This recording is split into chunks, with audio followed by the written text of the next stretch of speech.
This is a throwback to one of the greatest moments in select committee hearings. This is one of the greatest moments ever. For those who don't remember, Adam Kinzinger crying. Thank you, Mr. Chairman, and thank you to my colleagues on the committee. Thank you to our witnesses. I never expected today to be quite as emotional for me as it has been. I've talked to a number of you and gotten to know you. I think it's important to tell you right now, though. You guys may individually feel a little broken. You guys all talk about the effects you have to deal with, and you talk about the impact of that day. But you made it. But you guys won. You guys held.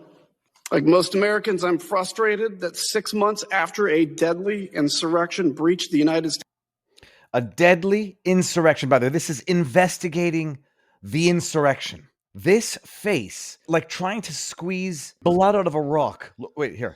I think it's important to tell you right now, though. Oh, get it up. You guys may individually think of the saddest moment of your life, Adam, when your dog was struck by a vehicle. Feel a little broken. Think about it. Channel. You guys all talk about the effects you have to deal with, and you talk about the impact of that day. Do it. Channel it. But you guys won. Oh, and he's doing the Bill Clinton lip back. You guys won. You guys held. This is a deeply unstable man that we're witnessing right now. That was Adam crying Kinzinger, forever sealing his legacy as the biggest phony, mentally unhinged and mentally unstable member of government during their investigating the insurrection. Forever shall be known as crying Kinzinger. He did an interview with Katie Couric. I don't know if any of you saw this interview. I listened to it at 2x, so it was only 30 some odd minutes of pain. It was actually a little bit more because I had to pause, go record the clips that I wanted to talk about today. I had to watch it so that you don't have to watch it. I don't know when Katie Couric became Rosie O'Donnell. There's something about when you become a liberal and you lose your sense of humor and you move into the realm of getting those thick black frame glasses and you get a sour puss look on your face. I don't know what happens. Politically deranged individuals, Keith Olbermann, that other guy there from Shark Tank, Mark Cuban, Rosie O'Donnell, Katie Couric. I don't know what happens that they end up looking like this, but they all end up looking the same. Before I give you 3 highlights from this interview so that you don't need to go watch the rest of it. A, Adam Kinzinger is a proponent of modern day slavery. B, Adam Kinzinger is saying the quiet part out loud in terms of Democrats sabotaging the economy for the political benefit of their party. What was the third one? I forget the third one. But before we even get into that, people, we got one more of Adam Kinzinger. I never realized the man is truly stupid. I just thought he was a phony, mentally unhinged, mentally unstable, pathological liar, partisan hack. He fell for the ghost of Kiev lie on the internet that he put up on there and with one of those tweets. I think it's still up there. But I never realized that he's actually stupid. You listen to him try to formulate thoughts. He's actually stupid. So stupid, in fact, that he, as you will see in clip number 3, did not know that harboring illegal aliens, facilitating them not getting arrested, is illegal. We'll get to it. But for now, just listen to this idiot talk. Adam crying Kinzinger. So I just saw that Trump is threatening the January 6th committee again. Listen, this dude knows, he knows that this is the thing that embarrasses him. He won't admit it embarrasses him because he's trying to pretend like he didn't do anything. He's obsessed. He's more obsessed with me and Liz Cheney than his freaking golf score. Hey, Trump, bring it on, dude. He's more obsessed with him and Liz Cheney than he is with his golf score. And then watch what this stupid jackass says for the rest of this. You weak, whiny, tiny man. Tiny. Who, by the way, I saw a picture of you this weekend. You're hiking up your pants now to really just below your man boobs, and you're sweating so much. Looking pretty bad there. But Trump is infatuated with him and Liz Cheney. This guy's looking at Trump's man boobs, and not to be shameist about people not being physically fit. Kinzinger, you're not looking particularly chiseled yourself, my man, if I may say so. Bring it, man. Stop with all the big mouth talking stuff. You're a grown man. You don't talk like one, but you're a grown man. You're a grown man. You don't talk like one. I just finished talking about your man boobs. The Democrats are good at one thing, and it is projection. It's the iron law of woke projection. You don't talk like a man. And I'm just sitting and talking about your man boobs. You're obsessed with me, and I'm talking about where your pants are at. You're looking soft for an 80-year-old man. Meanwhile, Kinzinger in his 40s is looking a little bit blubbery, if I do say so myself. And I don't say that to make fun of him. Just watch out when you point a finger at somebody that there aren't three pointing right back at you. So he does this interview with Katie Couric. If you haven't seen the rounds, I've been putting them up there. It is absolutely stunning. Katie Couric, I don't know when she fell from grace. I'm not sure when she had grace. She's interviewing Adam Kinzinger, talking about Trump. And when you have it's called folie à deux.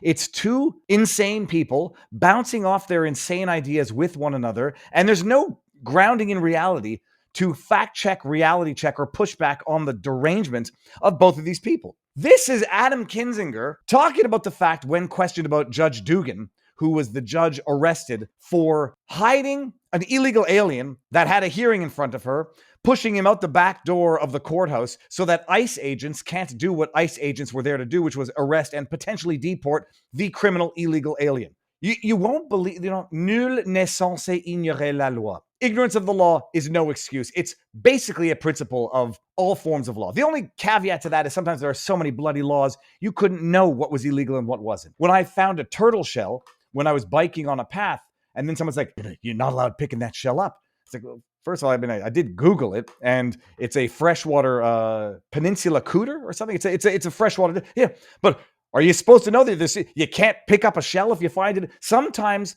there are a little bit too many laws in order for everybody to know each and every sub-regulation. Other laws, like harboring illegal aliens, obstruction of justice when it's bona fide, are a little bit more clear. Listen to this. Let's talk about the arrest of that Wisconsin judge, Hannah Dugan, who was arrested by the FBI on suspicion that she had steered an undocumented immigrant through a side door to evade federal agents. Why is that such an outrage in your view? She had steered an illegal alien out of the, what did she say?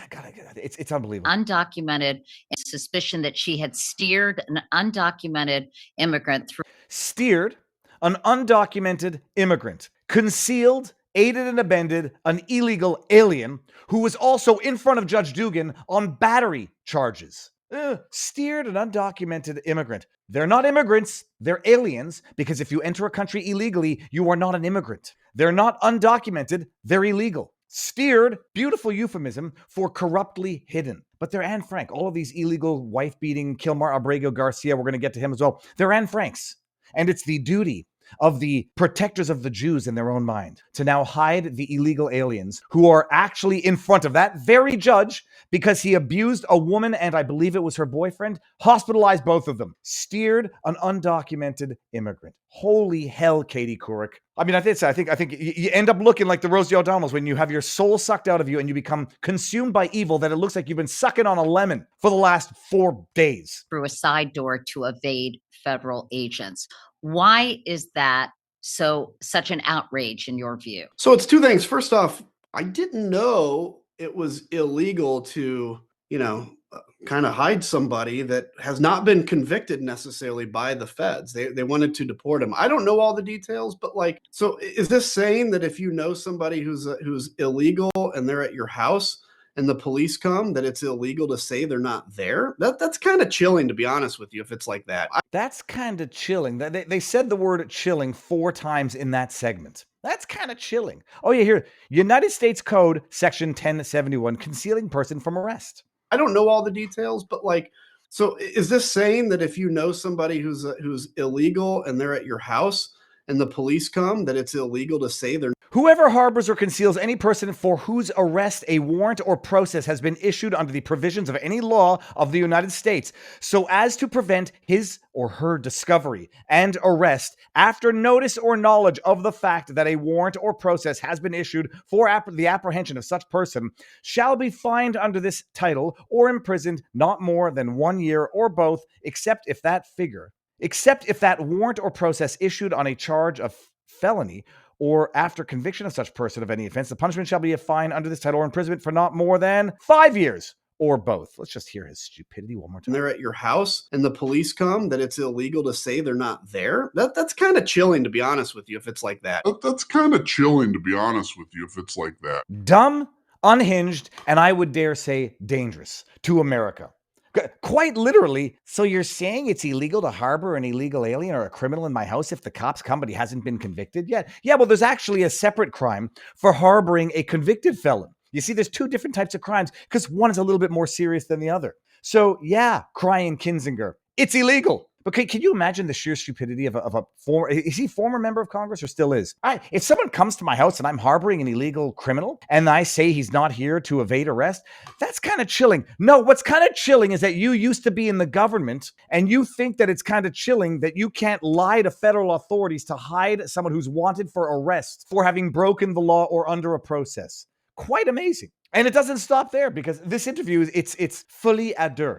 And, the modern day slavery. I'm telling you, I've said it before, I'll say it again, I'll say it until I'm blue in the face. The Democrats are the party of racism in the truest sense. Who's going to clean your toilets, Donald Trump? Who's going to pick the vegetables in the fields, said Jerry Nadler. We done picking cotton, says Jasmine Crockett. We need someone else to do that. We done picking cotton. We are. You can't pay us enough to find a plantation. In the interview, I'm just going to play this. You got to hear what Adam Kinzinger had to say. This idea that Donald Trump wants to bring iPhone manufacturing here is insane, because how many people are going to want to do a job, screwing little screws into an iPhone? We don't have the people to do it because we do have pretty low unemployment in this country. And now we're deporting every immigrant that could possibly work at that place. Remember the whole eating the dogs and cats in Columbus, Ohio thing? Why were there so many Haitians in Columbus, Ohio? Because they were needed for work in manufacturing, because they needed the employees there. This idea. I don't understand it. I swear to you, I seriously feel like I'm taking crazy pills that somebody can get up and say this and not understand that it makes them a slave trader, a modern day slave trader, that it makes them an absolute racist. To say, oh yeah, who's going to want to work the jobs of putting screw? First of all, people work factory jobs. I worked a factory job when I was 18. It wasn't supposed to be a lifelong career. It was supposed to be a summer job where I learn a trade. I learn how to show up, work 8-hour shifts, sometimes from 11 at night to 7 in the morning. You learn how to work with people. You learn how to have a boss. You learn how business works. Not all of these jobs need to be lifelong careers. Working at Walmart is not supposed to be a lifelong career. But no, who wants to work manufacturing? There's plenty of Americans that would work a job if the salary were reasonable, benefits were reasonable, and they wouldn't get exploited. Why do they not have those conditions? Well, some might argue it's specifically because you got other people to exploit who can be exploited without having to procure those benefits and hire American.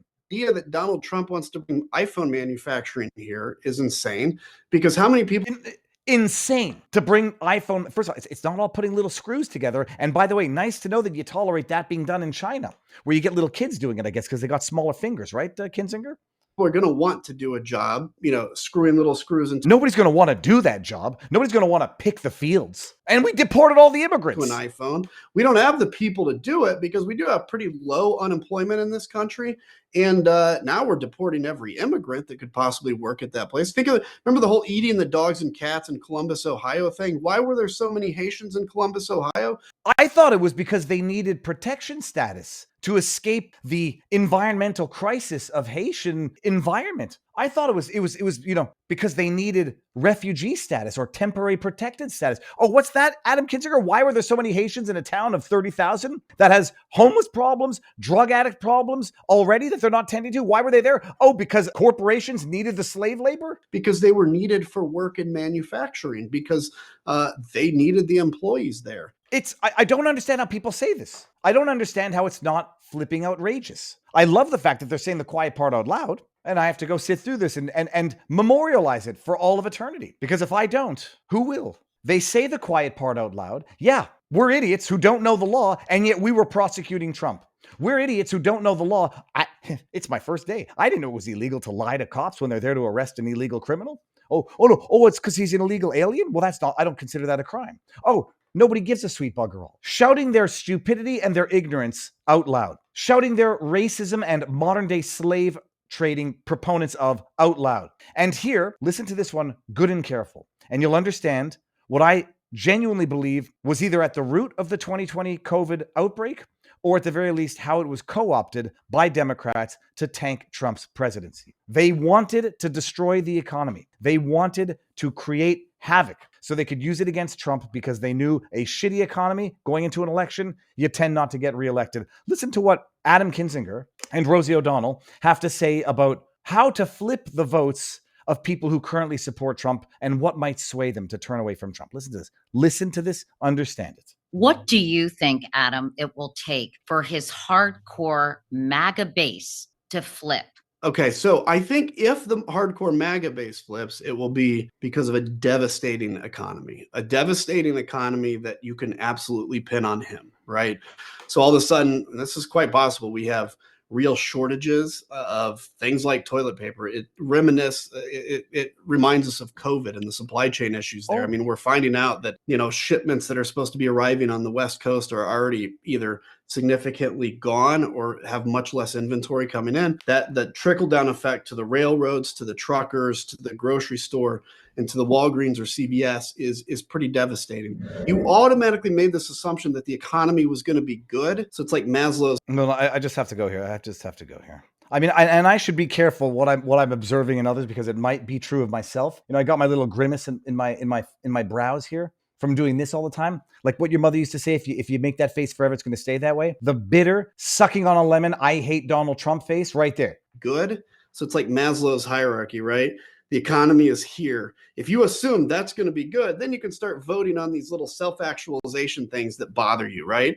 Well, all of a sudden, if the economy collapses and crumbles, you're going back into the base instinct of, I got to protect my family. And I think that does a lot of damage to him. Tank the economy, that'll do a lot of damage to him. Like what happened in COVID, like the fact that he brought those two up, that he drew a connection between the COVID economic crisis and how it successfully resulted in the election being stolen. And I'm not even saying this because I'm on Rumble. I'm going to put this entire thing on CommuTube afterwards. Stolen. 2020 was stolen in a number of ways. I just don't happen to think it was stolen through fractional counting in Dominion voting machines. It was stolen through propaganda. It was stolen through the election integrity partnership. It was stolen through suppression, censorship, some serious ballot chicanery. But they say the quiet part out loud. Yeah, the economic devastation is what we'll need to make happen in order to get Trump's supporters. If something hypothetically were to happen, like COVID, so COVID was either an accident or a happy accident or a plan. That's Adam Kinzinger for you people. And that is the Democrat Party. And by the way, I love it. He still considers himself a rhino. You go watch that interview if you want to punish yourself for an hour. He calls himself a rhino, a conservative. That man is a demonic demoncrat, or as they like to call themselves, Democrat. Racist, ignorant, and they will actually destroy people, and they will actually create crises because out of the crises, they can exploit them for political profit. Good afternoon, everybody. How goes the battle?